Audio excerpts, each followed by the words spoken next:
অসম মানে জুবিন। দেশত ৰজা নহ'লে কেনেকুৱা অৱস্থা প্ৰজাবোৰৰ হয়, আমাৰ তেনেকুৱা অৱস্থা হৈছে। ক'ত যাওঁ, কি কৰোঁ, কাৰণ তেওঁ আমাৰ কণ্ঠ আছিলে।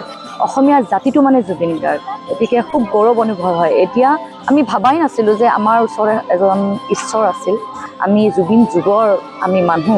আজি মানে এনেকুৱা লাগিছে জুবিন দাক মাত দি আহোঁ, কাৰণ অসম মানে জুবিন গাৰ্গ, সুৰ মানে জুবিন গাৰ্গ, অসমীয়া জাতি মানে জুবিন গাৰ্গ। যেতিয়ালৈকে অসমীয়া জাতি থাকিব, জুবিন দা থাকিব। অসম হ'লেই জুবিন গাৰ্গ। এটাই অনুৰোধ চৰকাৰক যে আমাক ন্যায় লাগে, ন্যায় নোপোৱালৈকে আমি শান্তি নাপাওঁ কেতিয়াও। এই জুবিন দাৰ এই ঠাইখন যাতে আমাৰ তাৰ পিছৰ প্ৰজন্মই যাতে খুব ধুনীয়াকৈ চাব বিচাৰে জুবিন দাক, কাৰণ জুবিন দাৰ ক্ষেত্ৰখন বহুত ধুনীয়া হোৱাটো আমি বিচাৰোঁ। ইয়াতে আমি আহোঁ এইটো কাৰণে কি আমাৰ জুবিন দা চাগে ইয়াতে থাকে, এইটো অনুভৱ হয়। যেনেকুৱা জুবিন দাই আজি থাকোঁতেও সকলোৱে জুবিন দাৰ গান গাই উপাৰ্জন কৰিছিল, ঘৰ পুহিছিল। আজি নাথাকিও তেওঁ ইমান বেপাৰ দি গৈছে এই জেগাখিনিত, সকলোৱে বেপাৰ কৰি খাই আছে, কিবা এটা কৰি খাই আছে।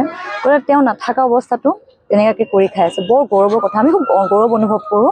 অসম মানে জুবিন, অসম মানে জুবিন গাৰ্গ, অসমীয়া জাতিটো মানে জুবিন গাৰ্গ, গতিকে খুব গৌৰৱ অনুভৱ হয়। এতিয়া বাহিৰত গ'লে জুবিন গাৰ্গ, জুবিন গাৰ্গ কা जो আছাম জুবিন গাৰ্গ, তো বহুত ভাল অনুভৱ হয়।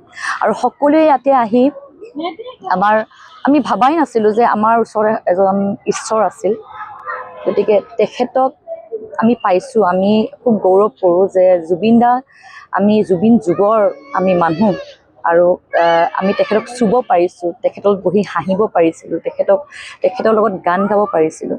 গতিকে আমি খুব গৌৰৱ অনুভৱ কৰোঁ। কইনা দুৱাৰ মুখত আমি ৰৈ আছোঁ, তেওঁৰ অবিহনে আমি আধৰুৱা। আমি ৰৈ আছোঁ যে কেতিয়া জুবিন দাই ন্যায় পাব। নাজানো কেতিয়া ন্যায় পায়, কিন্তু আমি কেতিয়াও অসমবাসী, আমাৰ অসমীয়াই কেতিয়াও হাৰ নামানে। তেখেতৰ ন্যায় যুদ্ধ আমি গোটেই জীৱন নমৰালৈকে আমি যুঁজি যাম, লাগি যাম।